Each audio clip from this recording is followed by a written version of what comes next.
Paper 63. The First Human Family. Urantia was registered as an inhabited world when the first two human beings, the twins, were 11 years old, and before they had become the parents of the firstborn of the second generation of actual human beings.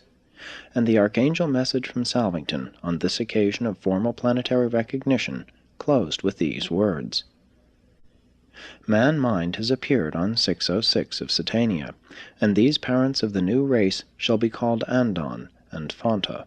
And they gave themselves these names, and the meanings are significant of their mutual regard and affection.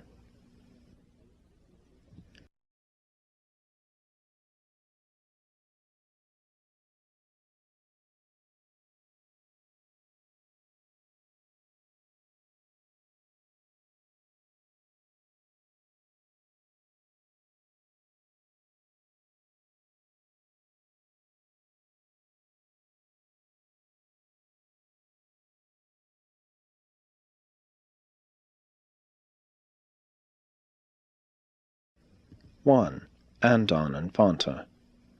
In many respects, Andon and Fonta were the most remarkable pair of human beings that have ever lived on the face of the earth. This wonderful pair, the actual parents of all mankind, were in every way superior to many of their immediate descendants, and they were radically different from all of their ancestors, both immediate and remote. The parents of this first human couple were apparently little different from the average of their tribe, though they were among its more intelligent members, that group which first learned to throw stones and to use clubs in fighting. They also made use of sharp spicules of stone, flint, and bone. While still living with his parents, Andon had fastened a sharp piece of flint on the end of a club, using animal tendons for this purpose, and on no less than a dozen occasions he made good use of such a weapon in saving both his own life and that of his equally adventurous and inquisitive sister, who unfailingly accompanied him on all of his tours of exploration. The decision of Andon and Fonta to flee from the primates' tribes implies a quality of mind far above the baser intelligence which characterized so many of their later descendants who stooped to mate with their retarded cousins of the simian tribes. But their vague feeling of being something more than mere animals was due to the possession of personality and was augmented by the indwelling presence of the thought adjusters.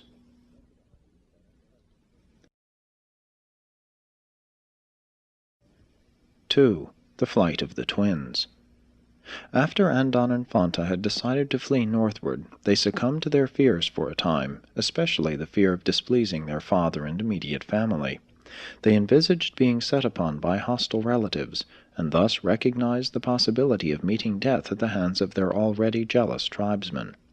As youngsters, the twins had spent most of their time in each other's company, and for this reason had never been overly popular with their animal cousins of the primates' tribe, nor had they improved their standing in the tribe by building a separate and very superior tree-home. And it was in this new tree-home among the tree-tops one night after they had been awakened by a violent storm, and as they held each other in fearful and fond embrace, that they finally and fully made up their minds to flee from the tribal habitat and the home tree-tops. They had already prepared a crude tree-top retreat some half-day's journey to the north. This was their secret and safe hiding-place for the first day away from the home forests. Notwithstanding that the twins shared the primates' deathly fear of being on the ground at night-time, they sallied forth shortly before nightfall on their northern trek. While it required unusual courage for them to undertake this night journey, even with a full moon, they correctly concluded that they were less likely to be missed and pursued by their tribesmen and relatives, and they safely made their previously prepared rendezvous shortly after midnight. On their northward journey, they discovered an exposed flint deposit, and, finding many stones suitably shaped for various uses, gathered up a supply for the future. In attempting to chip these flints so that they would be better adapted for certain purposes, Andon discovered their sparking quality and conceived the idea of building fire. But the notion did not take firm hold of him at the time, as the climate was still salubrious, and there was little need of fire. But the autumn sun was getting lower in the sky, and as they journeyed northward the nights grew cooler and cooler. Already they had been forced to make use of animal skins for warmth. Before they had been away from home 1 moon, Andon signified to his mate that he thought he could make fire with the flint. They tried for 2 months to utilize the flint spark for kindling a fire, but only met with failure. Each day this couple would strike the flints and endeavor to ignite the wood. Finally, one evening about the time of the setting of the sun, the secret of the technique was unraveled when it occurred to Fanta to climb a nearby tree to secure an abandoned bird's nest. The nest was dry and highly inflammable, and consequently flared right up into a full blaze the moment the spark fell upon it. They were so surprised and startled at their success that they almost lost the fire, but they saved it by the addition of suitable fuel, and then began the first search for firewood by the parents of all mankind. This was one of the most joyous moments in their short but eventful lives. All night long they sat up watching their fire burn, vaguely realizing that they had made a discovery which would make it possible for them to defy climate, and thus forever to be independent of their animal relatives of the southern lands. After 3 days' rest and enjoyment of the fire, they journeyed on. The primates' ancestors of Andon had often replenished fire which had been kindled by lightning, but never before had the creatures of earth possessed a method of starting fire at will. But it was a long time before the twins learned that dry moss and other materials would kindle fire just as well as birds' nests. 3. Andon's family. It was almost 2 years from the night of the twins' departure from home before their first child was born. They named him Sontad, and Sontad was the first creature to be born on Urantia who was wrapped in protective coverings at the time of birth. The human race had begun, and with this new evolution there appeared the instinct properly to care for the increasingly enfeebled infants which would characterize the progressive development of mind of the intellectual order as contrasted with the more purely animal type. Andon and Fanta had 19 children in all, and they lived to enjoy the association of almost 100 grandchildren and 6 great-grandchildren. The family was domiciled in 4 adjoining rock shelters, or semi-caves, 3 of which were interconnected by hallways which had been excavated in the soft limestone with flint tools devised by Andon's children. These early Andonites evinced a very marked clannish spirit. They hunted in groups and never strayed very far from the home site. They seemed to realize that they were an isolated and unique group of living beings, and should therefore avoid becoming separated. This feeling of intimate kinship was undoubtedly due to the enhanced mind ministry of the adjutant spirits. Andon and Fanta labored incessantly for the nurture and uplift of the clan. They lived to the age of 42, when both were killed at the time of an earthquake by the falling of an overhanging rock. 5 of their children and 11 grandchildren perished with them, and almost a score of their descendants suffered serious injuries. Upon the death of his parents, Sontad, despite a seriously injured foot, immediately assumed the leadership of the clan and was ably assisted by his wife, his eldest sister. Their first task was to roll up stones to effectively entomb their dead parents, brothers, sisters, and children. Undue significance should not attach to this act of burial. Their ideas of survival after death were very vague and indefinite, being largely derived from their fantastic and variegated dream life.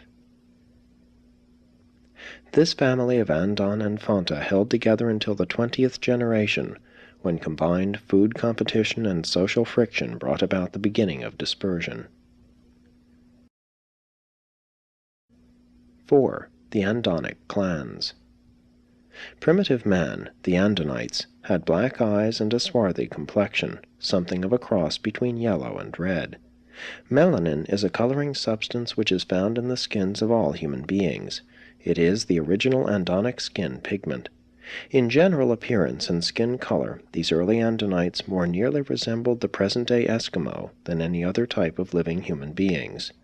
They were the first creatures to use the skins of animals as a protection against cold. They had little more hair on their bodies than present-day humans. The tribal life of the animal ancestors of these early men had foreshadowed the beginnings of numerous social conventions, and with the expanding emotions and augmented brain powers of these beings, there was an immediate development in social organization and a new division of clan labor. They were exceedingly imitative, but the play instinct was only slightly developed, and the sense of humor was almost entirely absent. Primitive man smiled occasionally, but he never indulged in hearty laughter. Humor was the legacy of the later Adamic race. These early human beings were not so sensitive to pain, nor so reactive to unpleasant situations as were many of the later evolving mortals. Childbirth was not a painful or distressing ordeal to Fanta and her immediate progeny. They were a wonderful tribe. The males would fight heroically for the safety of their mates and their offspring. The females were affectionately devoted to their children. But their patriotism was wholly limited to the immediate clan. They were very loyal to their families. They would die without question in defense of their children, but they were not able to grasp the idea of trying to make the world a better place for their grandchildren. Altruism was as yet unborn in the human heart, notwithstanding that all of the emotions essential to the birth of religion were already present in these Urantia aborigines. These early men possessed a touching affection for their comrades and certainly had a real, although crude, idea of friendship. It was a common sight in later times, during their constantly recurring battles with the inferior tribes, to see one of these primitive men valiantly fighting with one hand while he struggled on, trying to protect and save an injured fellow warrior. Many of the most noble and highly human traits of subsequent evolutionary development were touchingly foreshadowed in these primitive peoples. The original Andonic clan maintained an unbroken line of leadership until the 27th generation, when, no male offspring appearing among Sontad's direct descendants, two rival would-be rulers of the clan fell to fighting for supremacy. Before the extensive dispersion of the Andonic clans, a well-developed language had evolved from their early efforts to intercommunicate. This language continued to grow, and almost daily additions were made to it because of the new inventions and adaptations to environment which were developed by these active, restless, and curious people.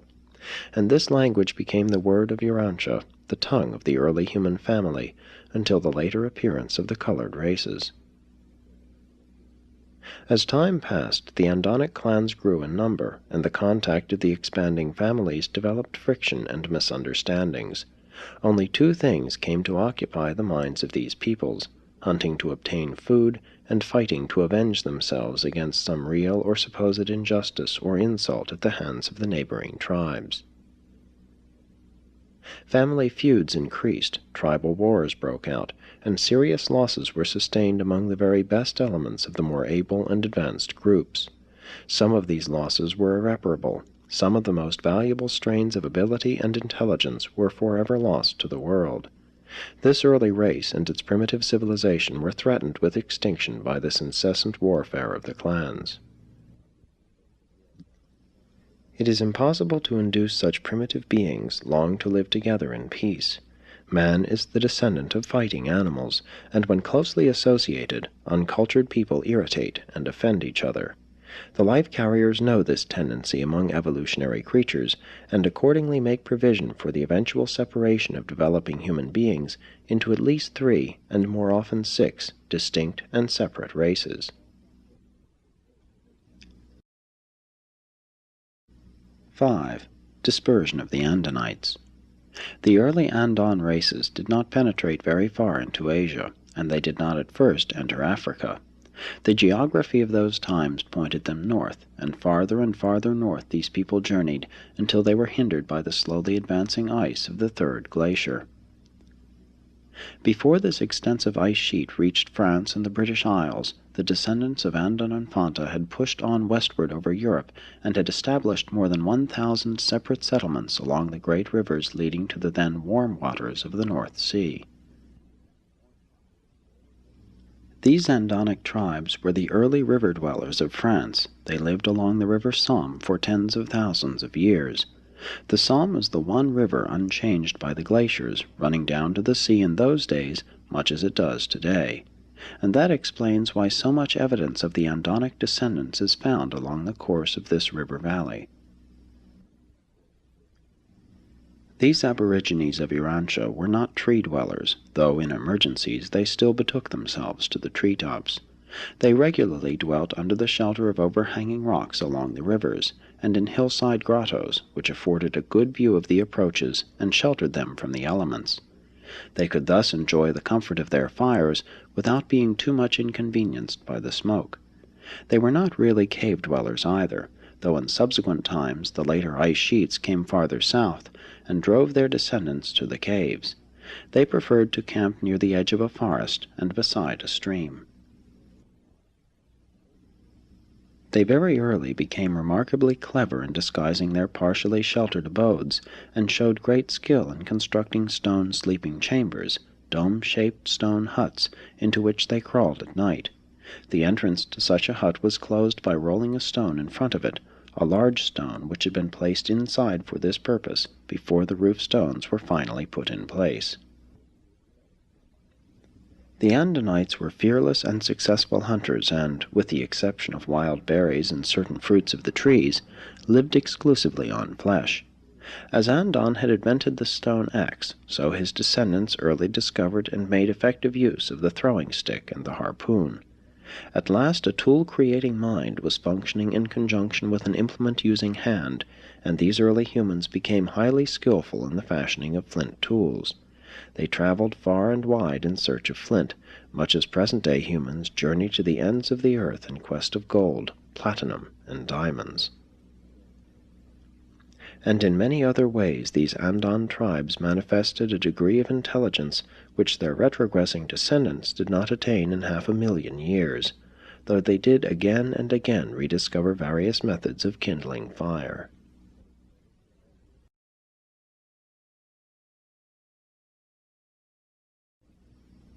(6) Onagar, the first truth teacher. As the Andonic dispersion extended, the cultural and spiritual status of the clans retrogressed for nearly 10,000 years until the days of Onagar, who assumed the leadership of these tribes, brought peace among them, and for the first time led all of them in the worship of the breath-giver to men and animals. Andon's philosophy had been most confused. He had barely escaped becoming a fire worshipper because of the great comfort derived from his accidental discovery of fire. Reason, however, directed him from his own discovery to the sun as a superior and more awe-inspiring source of heat and light, but it was too remote, and so he failed to become a sun worshipper. The Andonites early developed a fear of the elements: thunder, lightning, rain, snow, hail, and ice. But hunger was the constantly recurring urge of these early days, and since they largely subsisted on animals, they eventually evolved a form of animal worship. To Andon, the larger food animals were symbols of creative might and sustaining power. From time to time it became the custom to designate various of these larger animals as objects of worship. During the vogue of a particular animal, crude outlines of it would be drawn on the walls of the caves, and later on, as continued progress was made in the arts, such an animal god was engraved on various ornaments. Very early the Andonic peoples formed the habit of refraining from eating the flesh of the animal of tribal veneration. Presently, in order more suitably to impress the minds of their youths, they evolved a ceremony of reverence which was carried out about the body of one of these venerated animals, and still later on this primitive performance developed into the more elaborate sacrificial ceremonies of their descendants.